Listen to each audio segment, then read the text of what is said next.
sini kita akan membahas pengukuran profil memanjang dengan sistem pergi pulang. Yang pertama adalah konteks penggunaan praktikum di bidang teknik bangunan. Konteks penggunaan praktikum pengukuran profil memanjang dengan sistem pergi pulang di bidang teknik bangunan terutama berkaitan dengan peningkatan ketelitian data elevasi dan aplikasi dalam pengerjaan konstruksi yang membutuhkan ketepatan vertikal tinggi seperti pembangunan jalan, saluran, atau pondasi. Selanjutnya, konsep dasar pengukuran. Konsep dasar pengukuran profil memanjang pergi pulang adalah metode sifat datar untuk menentukan elevasi titik-titik sepanjang jalur tertentu seperti as jalan dengan mengukur beda tinggi secara bertahap menggunakan waterpass di mana pengukuran pergi dari A ke B diulang dengan arah sebaliknya pulang B ke A untuk mendapatkan hasil yang lebih teliti dan mengurangi kesalahan dengan penempatan alat ideal di tengah antara rambu untuk saling menghilangkan kesalahan instrumental dan atmosferik. Lalu hasilnya digambar dalam bentuk profil tanah dengan skala vertikal yang dilebihkan. Selanjutnya, prinsip kerja alat. Prinsip kerja alat ukur profil memanjang sistem pergi pulang metode sifat datar adalah mengukur beda tinggi titik-titik di sepanjang jalur dengan mengulang pengukuran ke arah berlawanan menggunakan alat waterpass untuk meningkatkan ketelitian dengan alat ditempatkan di antara titik metode tengah-tengah agar kesalahan sistematis saling meniadakan. Lalu menghitung beda tinggi rata-rata dari pengukuran pergi dan pulang untuk mendapatkan elevasi akhir yang akurat. Selanjutnya, istilah-istilah penting dalam praktikum. Yang pertama, pengukuran sifat datar atau leveling. Metode utama yang digunakan untuk menentukan beda tinggi antara titik-titik di permukaan tanah. Yang kedua, sistem pergi pulang. Teknik pengukuran di mana jalur yang sama diukur dua kali di tengah arah yang berlawanan dari A ke B, lalu dari B ke A, untuk meningkatkan ketelitian dan mengontrol kesalahan. Yang ketiga, beda tinggi. Perbedaan elevasi vertikal antara dua titik yang diukur. Yang keempat, slog. Bagian terkecil dari pengukuran sifat datar memanjang yaitu jarak antara dua titik di mana pesawat diukur didirikan sekali. Kelima, alat waterpass. Instrumen optik yang digunakan untuk mengukur beda tinggi dengan menghasilkan garis bidik horizontal. Yang keenam, rambu ukur.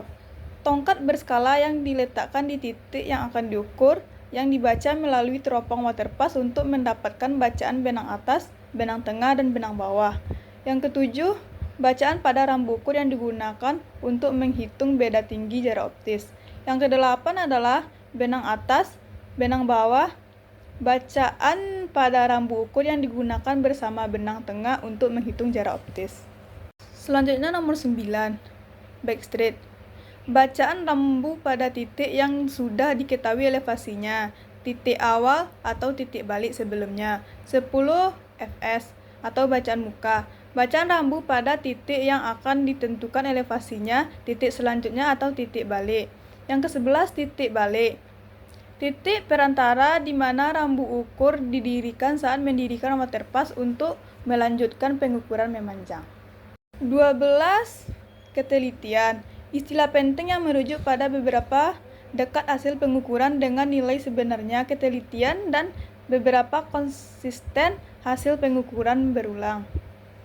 13, kesalahan penutup.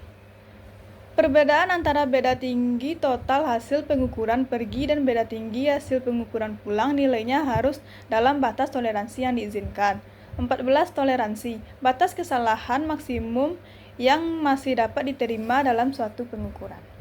Selanjutnya kita akan membahas tujuan teknis. Tujuan praktikum pengukuran memanjang sistem pergi pulang adalah untuk meningkatkan ketelitian dan akurasi hasil pengukuran beda tinggi dengan mengulang pengukuran ke arah berlawanan untuk mengurangi kesalahan sistematis dan acak, sehingga mendapatkan data elevasi yang lebih pasti untuk perencanaan teknik sipil seperti galian, timbunan, atau pemetaan profil lahan.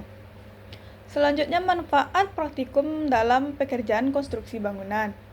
Praktikum pengukuran profil memanjang sistem pergi pulang sangat penting dalam konstruksi karena memberikan data akurasi tentang tinggi rendahnya permukaan tanah untuk perencanaan jalan, irigasi, jalur pipa, membantu menentukan gradien atau kemiringan yang tepat, serta menghitung volume galian dan timbunan secara presisi, memastikan desain proyek sesuai kondisi lahan, dan meminimalkan kesalahan biaya.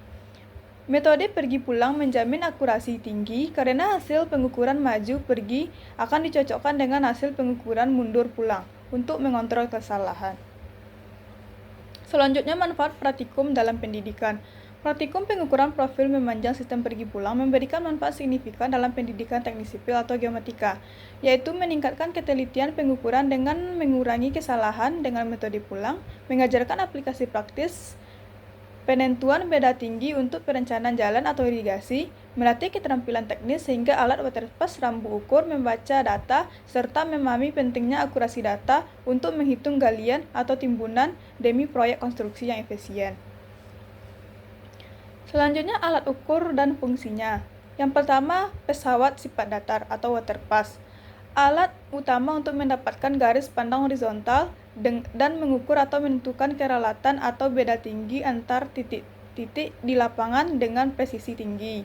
Yang kedua, statif 3 kaki. Sebagai penyangga dan tempat memasang pesawat sifat datar waterpass agar posisi stabil selama pengukuran berlangsung. Yang ketiga, rambu ukur. Tongkat berskala yang diletakkan di titik-titik yang akan diukur elevasinya. Yang keempat, pita ukur. Alat bantu untuk mengukur jarak horizontal antara titik berdiri alat ke rambu ukur serta jarak antar patok yang titik balik BP di lapangan. Yang kelima, kompas. Digunakan untuk menentukan arah atau orientasi jalur pengukuran di lapangan, memastikan rute pergi dan pulang dapat diikuti dengan benar jika diperlukan data arah. Yang keenam, patok. Digunakan untuk menandai titik-titik penting atau titik balik di lapangan secara permanen sementara agar pengukuran pergi dan pulang dapat merujuk pada titik yang persis sama. Yang ketujuh, alat tulis. Penting untuk mencatat hasil pembacaan benang dan data lapangan lainnya secara sistematis untuk diolah lebih lanjut. Yang kedelapan, payung. Digunakan untuk melindungi alat, terutama waterpass, dari paparan sinar matahari langsung atau hujan ringan, yang dapat mempengaruhi kinerja optik atau kesalahan alat. Yang selanjutnya kita akan membahas standar keselamatan kerja. Standar keselamatan dan kesehatan kerja K3 dalam Praktikum Survei profil memanjang sistem pergi pulang meliputi persiapan matang, penggunaan alat pelindung diri atau APD yang sesuai, dan kepatuhan terhadap prosedur kerja lapangan. Selanjutnya mari kita saksikan langkah Mau tahu kerja. cara akurat mengukur profil tanah untuk proyek konstruksi? Ini dia langkahnya dengan sistem pulang pergi. Pertama, siapkan semua alat dan perlengkapan. Pastikan semuanya dalam kondisi baik dan fungsional. Tinjau lokasi, buat rencana skema pengukuran, dan bagikan tugas masing-masing anggota tim. Tanam patok pengukuran sesuai rencana, dan buat tabel untuk mencatat data hasil pengukuran. Untuk pengukuran pergi, pasang leveling di antara titik P1 dan P2. Pastikan statifnya kokoh. Dirikan bak ukur di P1, arahkan pesawat, lalu baca dan catat bacaan benang atas, tengah, dan bawah. Lakukan hal yang sama untuk pengukuran pulang untuk memverifikasi keakuratan data. Selamat kerja. Nah, itulah langkah kerjanya. Selanjutnya kita melanjutkan kepada metode pengolahan data. Yang pertama, kita harus mencatat data di lapangan. Yang kedua, cek BT. Cek BT rumusnya adalah BA ditambah BB dibagi 2. Contoh, kita mendapatkan BA 1789, BB 1501, lalu kita kurangkan, terus kita bagi dengan 2. Maka dapat hasilnya 1620 mm. Jarak optis rumusnya BA dikurang BB dikali 100. Contoh soal, kita mendapatkan BA 1739 dan BB 1501, lalu kita kalikan dengan 100 sama dengan hasilnya 23,8 meter. Cara mencari jarak rata-ratanya, kita tambahkan jarak A dan B 238 tambah 23,45 dibagi 2, maka hasilnya 23,625 meter. Selanjutnya kita akan mencari beda tinggi. Beda tinggi rumusnya adalah tinggi alat tambah BT. Contoh, kita mendapatkan tinggi alatnya 1620 dikurang BT 1620, maka kita mendapatkan hasil minus 0,16 meter. Tinggi titik rata-rata. Contoh, tinggi titik rata-rata A sama dengan 3. Yang kelima, tinggi titik. Contoh soalnya. Contohnya tinggi titiknya adalah 3 dikurang 0,174 sama dengan 2,862 meter. Selanjutnya kesimpulan dari hasil praktikum tadi. Setelah melakukan praktikum survei mengukur luas memanjang dengan alat di atas patok, kita dapat mengetahui bagaimana cara dan langkah kerja dalam melakukan praktikum. Hasil analisa didapat beda tinggi dari permukaan tanah itu dan bisa diketahui luas galian atau timbunannya.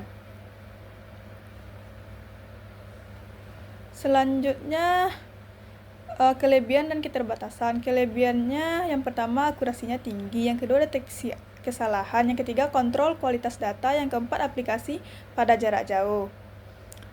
Selanjutnya kita membahas kekurangannya. Kekurangannya yang pertama adalah memakan waktu, biaya lebih tinggi, potensi kesalahan pencatatan, kondisi lapangan, kompleksitas perhitungan. Selanjutnya sarannya adalah melakukan perhitungan ulang beda tinggi untuk memverifikasi akurasi, memperhatikan kemungkinan adanya kesalahan akibat alat atau kelalaian dalam membidik.